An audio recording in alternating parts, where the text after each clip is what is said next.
طہارت و نظافت کے آداب۔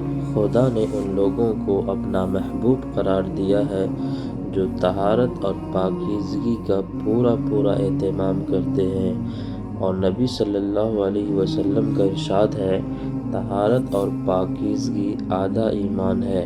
یعنی آدھا ایمان تو یہ ہے کہ آدمی روح کو پاک و صاف رکھے، اور آدھا ایمان یہ ہے کہ آدمی جسم کی صفائی اور پاکی کا خیال رکھے۔ روح کی طہارت و نظافت یہ ہے کہ اس کو کفر و شرک اور معصیت و ضلالت کی نجاستوں سے پاک کر کے صالح عقائد اور پاکیزہ اخلاق سے آراستہ کیا جائے، اور جسم کی طہارت و نظافت یہ ہے کہ اس کو ظاہر ناپاکیوں سے پاک و صاف رکھ کر نظافت اور سلیقے کے آداب سے آراستہ کیا جائے۔ سو کر اٹھنے کے بعد ہاتھ دھوئے بغیر پانی کے برتن میں ہاتھ نہ ڈالیے، کیا معلوم سوتے میں آپ کا ہاتھ کہاں پڑا ہو۔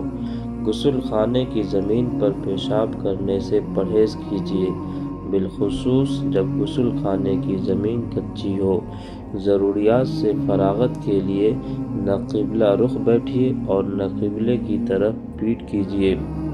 فراغت کے بعد ڈھیلے اور پانی سے استنجا کیجیے یا صرف پانی سے طہارت حاصل کر لیجیے۔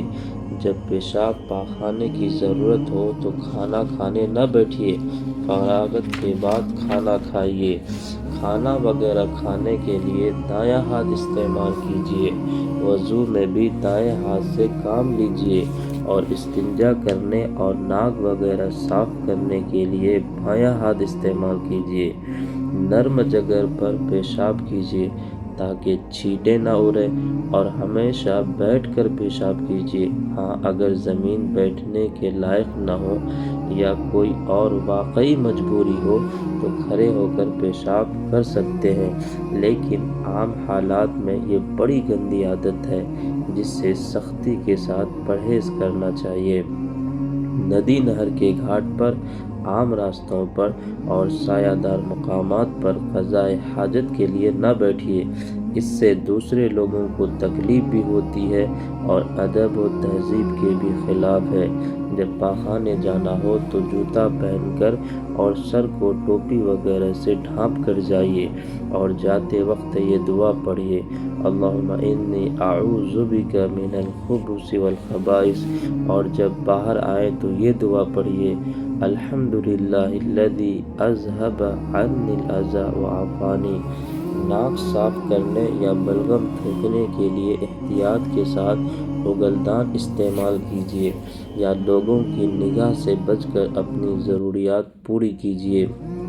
بار بار ناک میں انگلی ڈالنے اور ناک کی گندگی نکالنے سے پرہیز کیجیے۔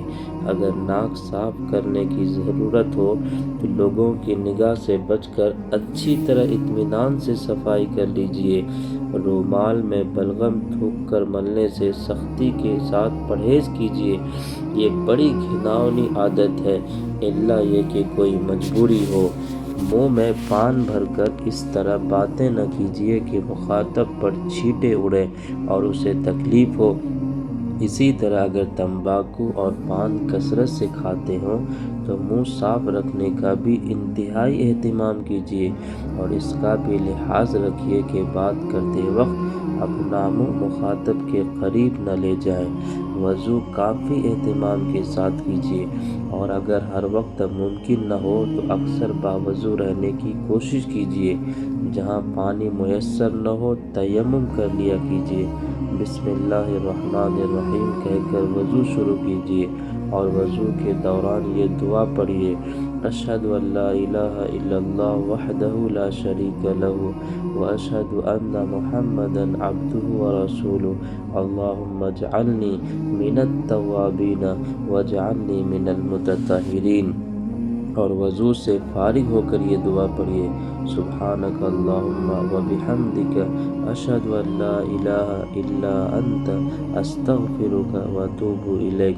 نبی صلی اللہ علیہ وسلم کا ارشاد ہے، قیامت کے روز میری امت کی نشانی یہ ہوگی کہ ان کی پیشانیاں اور وضو کے اعضاء نور سے جگمگا رہے ہوں گے۔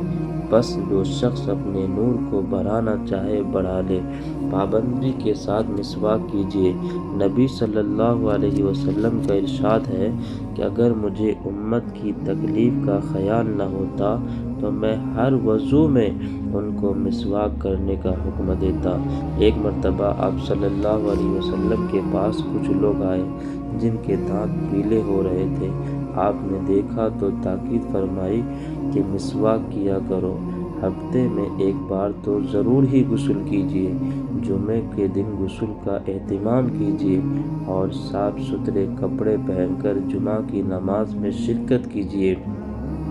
نبی صلی اللہ علیہ وسلم نے فرمایا، امانت کی ادائیگی آدمی کو جنت میں لے جاتی ہے۔ صحابہ کرام نے پوچھا، یا رسول اللہ، امانت سے کیا مراد ہے؟ فرمایا، ناپاکی سے پاک ہونے کے لیے غسل کرنا۔ اس سے بڑھ کر خدا نے کوئی امانت مقرر نہیں کی ہے۔ بس جب آدمی کو نہانے کی حاجت ہو جائے تو غسل کرے۔ ناپاکی کی حالت میں نہ مسجد میں جائیے اور نہ مسجد سے گزریے، اور اگر کوئی صورت ممکن ہی نہ ہو تو پھر تیمم کر کے مسجد میں جائیے یا گزریے۔ بالوں میں تیل ڈالنے اور کنگھا کرنے کا بھی اہتمام کیجیے۔ داڑھی کے بڑھے ہوئے بے ڈھنگے بالوں کو قینچی سے درست کر لیجیے۔ آنکھوں میں سرما بھی لگائیے۔